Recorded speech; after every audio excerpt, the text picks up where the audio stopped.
Welcome to MTG Friends, I'm Ryan. We're doing essential red cards for Commander EDH. We're talking about those serious considerations for those 99 cards you get to put into your deck for synergy purposes, for staples, and to just make it pop like red likes to do. Alright, so in the description below is a link to the other colors of the color wheel. We're doing them all. Check those out after this episode. Let's get into red. So let's start with ramp, and first up is Dockside Extortionist. It's a goblin pirate. When Dockside Extortionist enters the battlefield, create X treasure tokens, where X is the number of artifacts and enchantments your opponent controls, and you can sack these for 1 mana of chosen color. So whether you're in mono red or multiple colors, this thing is just a great staple to be ramping in red, which red does tend to have problems doing.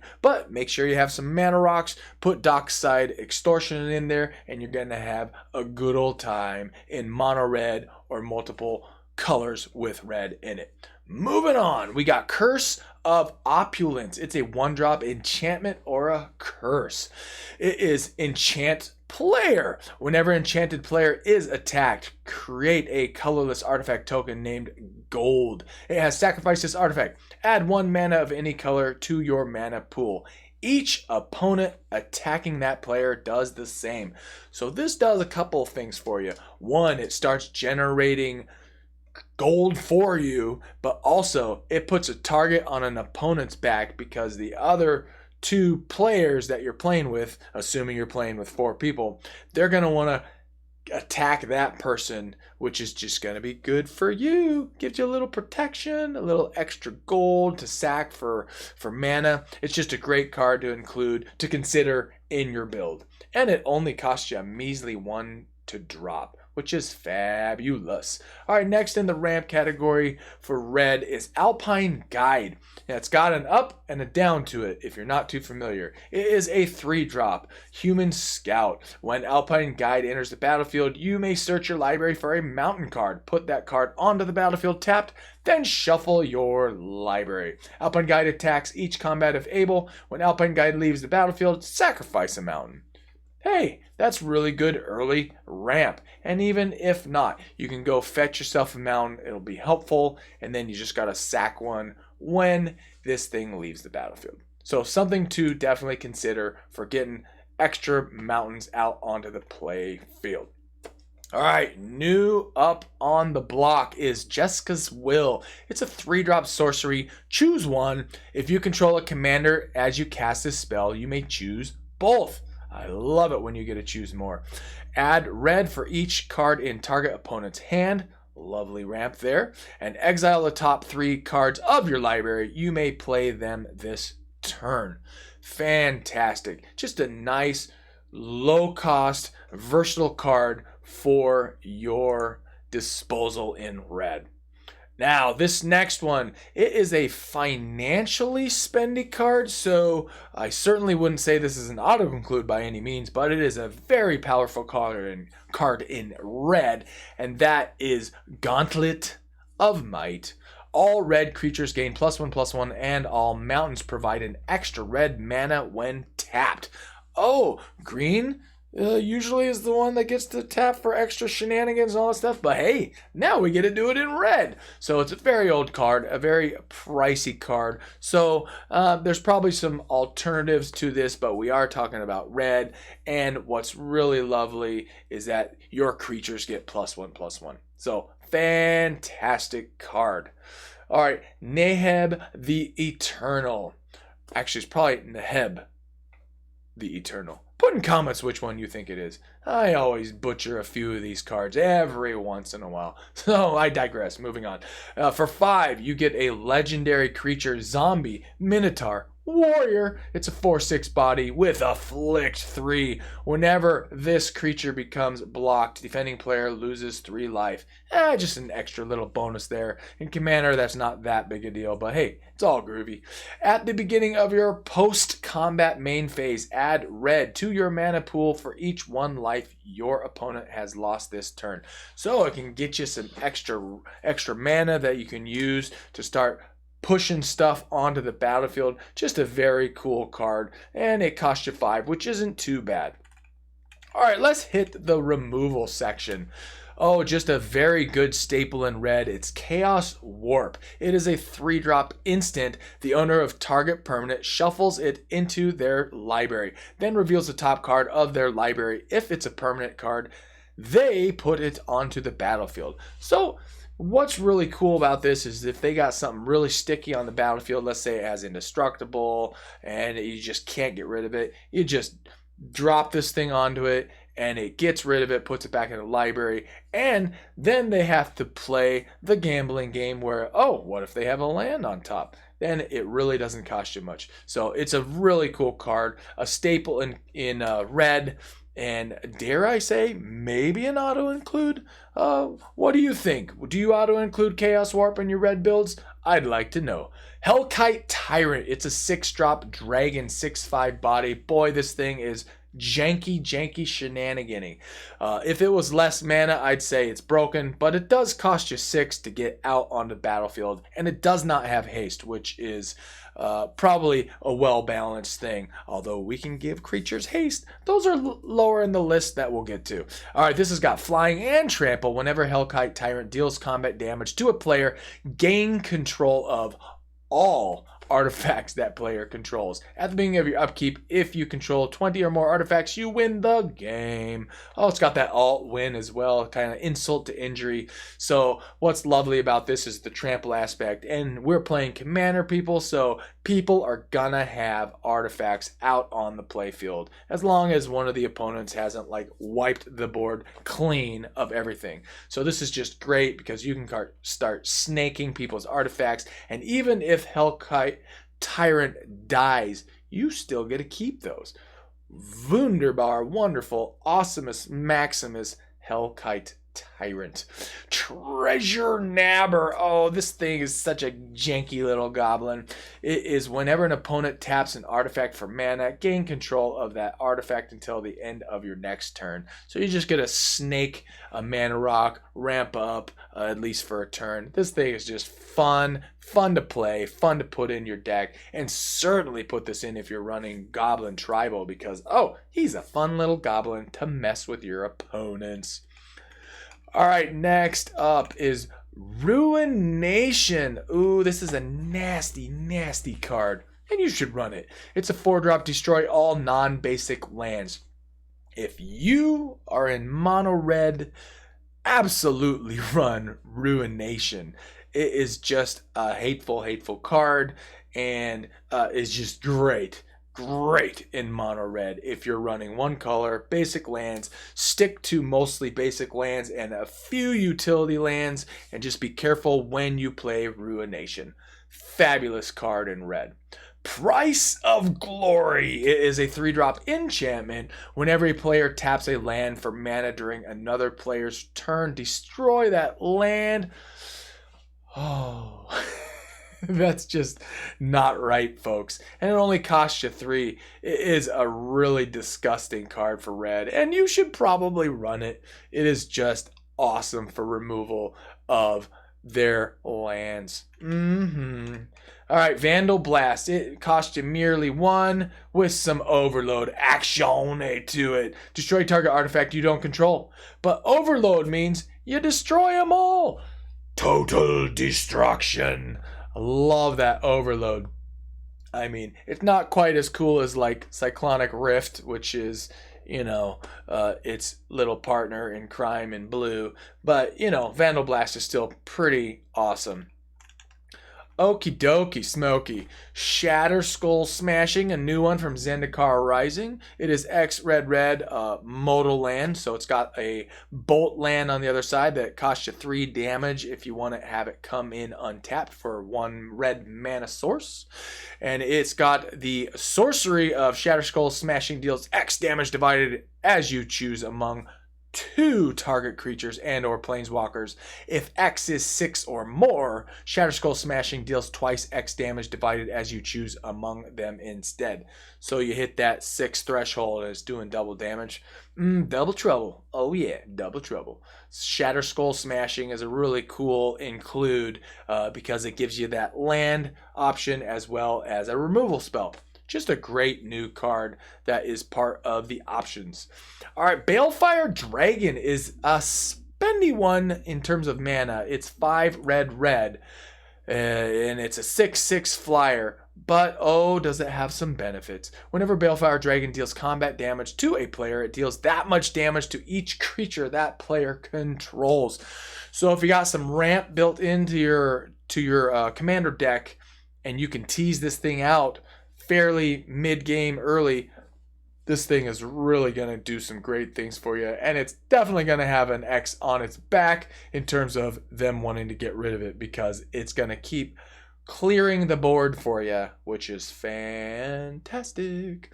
All right, Terror of the Peaks. It is a 5-drop flyer. Spells your opponents cast that target Terror of the Peaks. Costs an additional 3 life to cast. All right, fine and dandy.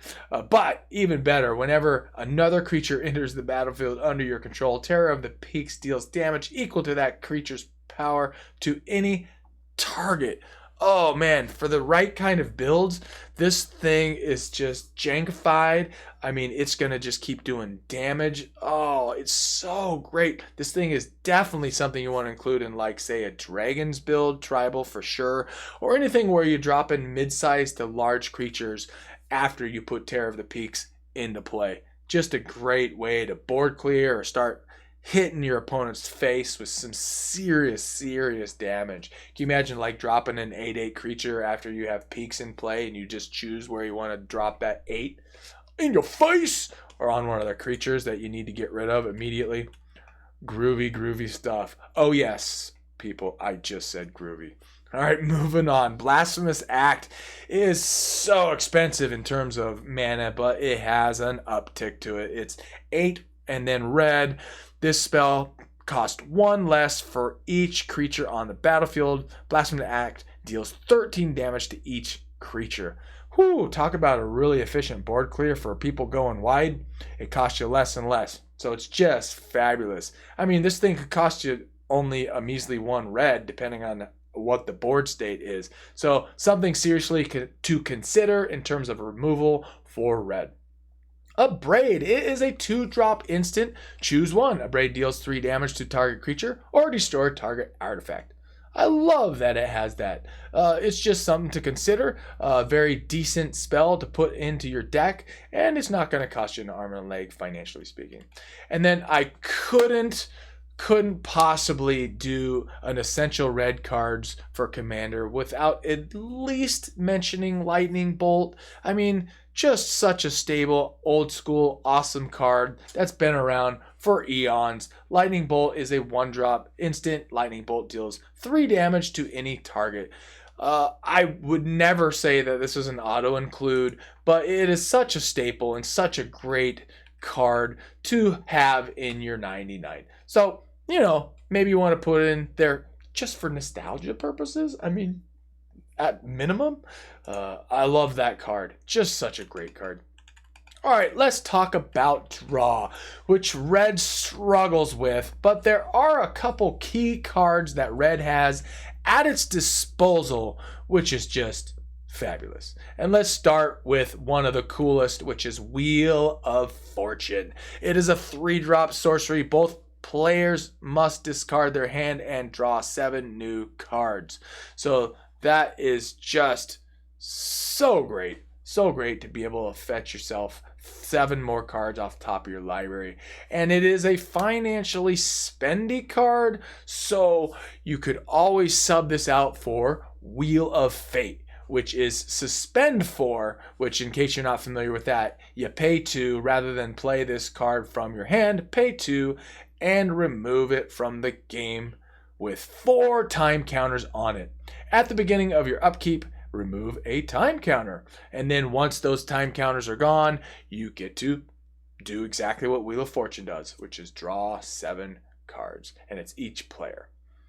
All right. So moving on, we have Reforge the Soul. It's a 3-colorless red sorcery that does in essence the same thing. Each player discards his or her hand, then draws 7 cards. And it's got the interesting miracle mechanic, which just means if you top deck this thing, it costs you 2 instead. Fabulous. All right, a really fun one to include in red. That is a great tutor because there really aren't many tutors in red, and this is the greatest, I think, which is Gamble for 1, a measly 1. It's search your library for a card, put that card into your hand, discard a card at random, then shuffle your library.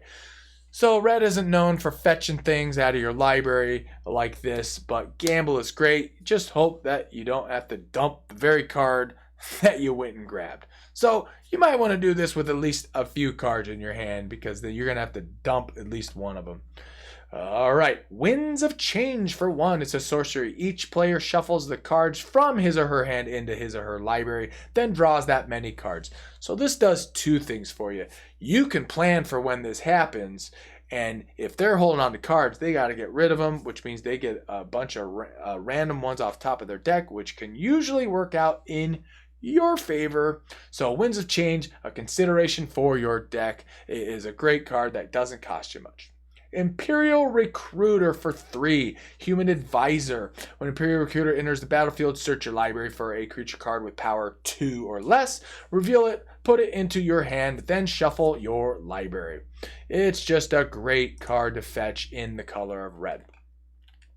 All right, Thrill of Possibility is as an additional cost to cast this spell, discard a card, draw 2 cards.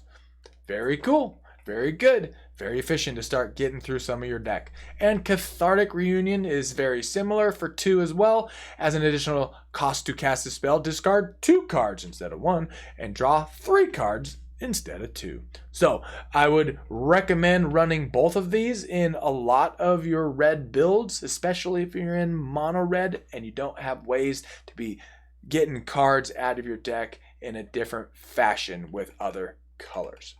All right, let's jump into protection, and that is Deflecting Swat to start this off. If you control a commander, you may cast a spell without paying its mana cost. I love free mana costing spells. That is so great. You may choose new target for target spell or ability. Very cool card, and I love the fact that it could cost you nothing if you have your commander out. Now, similar to Deflecting Swat is Reverberate and Fork. Copy target instant or sorcery spell. You may choose new targets for the copy, and Fork does the same thing but has a slightly different text, which is copy target instant or sorcery spell, except that the copy is red. You can counter a counter spell, and sometimes players don't really think about that fact that haven't been playing for a long time. It's just a very cool way to turn a red-based deck into some counter spell shenanigans against blue. Speaking of blue, often you're going to want to run a couple cards that are specifically to hate on blue, and these 2 are exactly that. Red Elemental Blast is choose 1, counter target blue spell, and or destroy target blue permanent.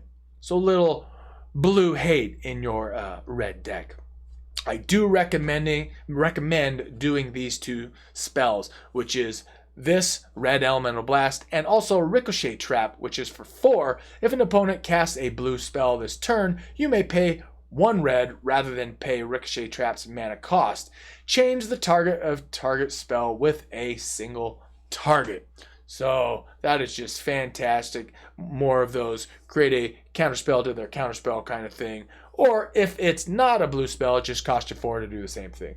Very cool stuff, especially if somebody's trying to target one of your creatures. You can bounce it to somewhere else, or you, like I said, 3, 4, or 5 times now, you can counterspell. Booyah! Oh yeah! All right, here we go. Moving on. Everything else. All right. So my, yes, absolute favorite card in red. Such a hateful, hateful card. I love it. I run it in anything that's mono red. I recommend you doing the same. It's Blood Moon. Oh boy, do I love this card. Enchantment for 3. Non-basic lands are mountains. Hee hee. Oh man, that is so great because in Commander, most people are running non-basic lands like you can't imagine. There's just more of those than basic lands. So this seriously messes up their mana base, doesn't do nothing to you because you are planning for it. So as long as you can keep Blood Moon out there, it's going to cause some serious issues. All right, Magus of the Moon is just the same, but in the form of a creature. It's a 3-drop 2/2 non-basic lands are mountains. Booyah! And then we're on to Fervor, which is creatures you control have haste. Why wouldn't you want to give your red creatures haste? Well, of course you would, with an enchantment like Fervor. And moving on as well to this Hasty Hasterson stuff is Urabrask the Hidden. Oh man, did I almost completely jack that up. It's a 5-drop legendary creature Praetor. Creatures you control have haste, but oh, it's got an added benefit, which is creatures your opponents control enter the battlefield tapped. Oh, yeah, run this card. It's so cool. All right, Anger, same kind of thing. It's a 4-drop 2/2 haster. As long as Anger is in your graveyard and you control a mountain, creatures you control have haste. Oh, Hasty Hastersons. Red does so well with haste, and those cards do it the best. All right, some janky kiki jiki mirror breaker. It is a 2 red haster goblin shaman legendary creature. It is tap, put a token that's a copy of target non-legendary creature you control onto the battlefield. That token has haste. Sacrifice it at the beginning of the next end step. There are so many janky fun things you can do with Kiki Jiki. It is definitely a niche thing and specific to the kind of build you're doing. And if you're not familiar with this card, it's got all sorts of really cool comboing up you can do with it. Kiki Jiki is a definite staple for certain kind of builds. I would never say this is an auto include, but it is a serious consideration in red. For sure, especially mono red. All right, Saroni. We have Perforous God of the Forge. Very powerful god. It's a 4-drop 6/5er, indestructible. As long as your devotion to red is less than 5, it's not a creature.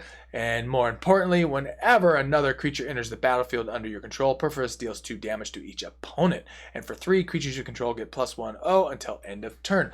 So the most important thing about why you would put this in your deck is if you're going wide, if you have a lot of, let's say, token generation where you have creatures entering the battlefield, or if you're running a red weenies, or whatever the situation is about the deck you're building, this works swimmingly with when you're going wide and you're filling the battlefield with lots and lots of creatures. So this is super fun, super great way to just start pinging your opponents to death or clearing the board. Perforous God of the Forge is a great include.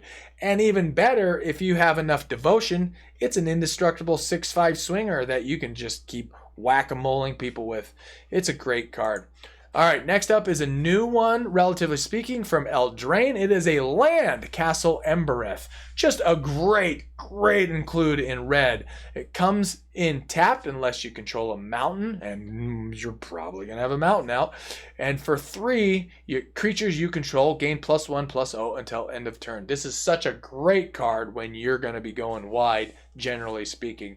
And just a really cool card if you are creature heavy in a creature heavy build. Absolutamundo. All right, Zealous Conscripts for 5. A little spendy if you ask me in terms of the mana base. I would have liked to see this for 4. But hey, it is what it is. It's a 5-drop 3/3 human warrior with haste. Whenever Zealous Conscripts enters the battlefield, gain control of target permanent until end of turn. Untap that permanent, it gains haste until end of turn. I love the fact that it says permanent. That means that it could be a creature or something else. So it's just a fabulous way to snake something of theirs. Most likely it's going to be a creature, but can you imagine if you're grabbing some giant, beefy, just hateful, hardcore card? And what would even be better is if you have built in some sack mechanics, like sack creature, and then it gives you some bonus stuff. Just a fabulous card to build around based off of what kind of deck you're putting in. Now, before we go any further, thanks for tuning in. Make sure you hit subscribe if you're new to the channel. Hit that like button and hit the alerts if you want to be up on all of our content that we load. We load frequently. All right, moving right along. Underworld Breach. Boy, this thing broke the meta in certain formats, has been banned in different places, but it is legal in Commander.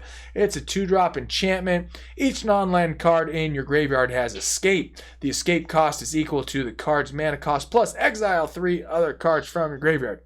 I mean, wow. And at the beginning of the end step, sacrifice Underworld Breach. So it turns everything you got in your graveyard to escape cost. That's just great. That just means you can fetch something out of your graveyard, play it, and you can do that with all of the cards until this thing gets sacked. Great consideration based off of what kind of build you're doing. Now, this next one you may not be familiar with, but I've been using it here and there for a little while. It is Stranglehold. It's a 4-drop enchantment. Your opponents can't search libraries. And if an opponent would begin an extra turn, blue players, that player skips that turn instead. Blue players. Tee-hee to you. So those blue players that like to take extra turns, well, they're going to have to get rid of Stranglehold or counter in the first place in order to start doing those shenanigans. So, no, Nexus of Fate. Stranglehold's in place. You're going to have to deal with that first. Mighty nice. All right, now we got some honorable mentions. Just had to mention these. I'm sure you might have some honorable mentions. By all means, put them in the comments. We have Leyline Tyrant, which is just a new one from Zendikar Rising that just might have a home in your build. It's a 4/4 Dragon Flyer. You don't lose unspent red mana as steps and phases end. And when Leyline Tyrant dies, you may pay any amount of red. When you do, it deals that much damage to any target. So you basically just have a bank of red mana at your disposal until this thing dies. And if they kill it, then you get to use all of that red mana to smack somebody in the face or remove some creatures, whatever you want. Just a great card to help with your mana base while it's in play. Rampaging Ferocidon. It is a 3-drop with Menace. It's a dinosaur, whatever. Players can't gain life. Ooh. So if you tend to run into opponents that they love playing life gain decks, put this sucker in and that it becomes much more difficult for them. Whenever another creature enters the battlefield, Rampaging Ferocidon deals 1 damage to that creature's controller. So it just got that extra ping. By no means an auto include or anything, but it's a fun card that you may or may not have been aware of. Fiery Emancipation. It's a 3 red enchantment. If a source you control would deal damage to a permanent or player, it deals triple that damage to that permanent or player instead. Whoo-wee. That is a lot of damage, folks. This doesn't make sense for every build, but if you're doing a lot of burn spells and that's kind of your mechanics and build, this is a serious consideration for you. It's just a very cool way to start really hurting them for a lot more damage. So, very cool. Morog Fury of Akum out of Zendikar Rising. Boy, is this a broken card with the right kind of decks. Let's say you got landfall or you're doing a lot of fetch lands or just any way that you're putting in lots of land, whether you combo this up with green, or whether you're running mono red. By the way, we do have a deck tech for Morog Fury of Akum. Check out that episode at your leisure. But otherwise, this thing is just incredible. It's a 6-drop legendary Minotaur warrior. Each creature you control gets +1/+0 for each time it has attacked this turn. And with the landfall mechanics, this thing is jankety jankerson, so awesome. Whenever your land enters the battlefield under your control, if it's your main phase, there's an additional combat phase after this phase. At the beginning of that combat, untap all creatures you control. So if you play 4 lands in a given turn and this thing's out, that means you get to attack four additional times. It's just bananas. This card is bananas.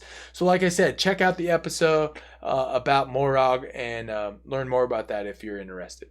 All right, and then finishing up the list is these 2 last cards. Valakut, the Molten Pinnacle. It is just a really fun red land card.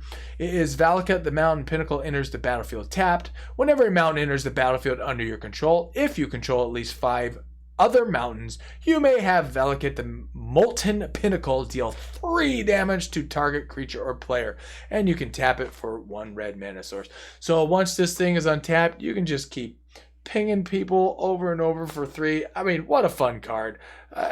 Just something for you to definitely consider in your mana base, especially if you're in mono red. This probably doesn't really make sense if you're in dual colors or more, but Molten Pinnacle, what a fun card to do if you're in mono red. All right, ending the list is going to be Brash Taunter. It is a 5-drop, yes, a little spendy for what it is, but it's a 1/1 goblin, indestructible. Whenever Brash Taunter is dealt damage, it deals that much damage to target opponent. And for 3, you can tap it. Brash Taunter fights another target creature. This thing is so insidious and so janky fun. Basically, you can use it as a blocker, so anything that they send your way, you can do the exact same amount of damage to the opponent, or you can tap it and just do so much janky fun with it. Or if you want to buff it and start just doing all sorts of craziness with it. It's an honorable mentions, Brash Taunter out of Core 21. What a fun goblin to include in all sorts of red shenanigans. All right, thanks for tuning in. Thanks for being a friend of the gathering, and check out our other episodes.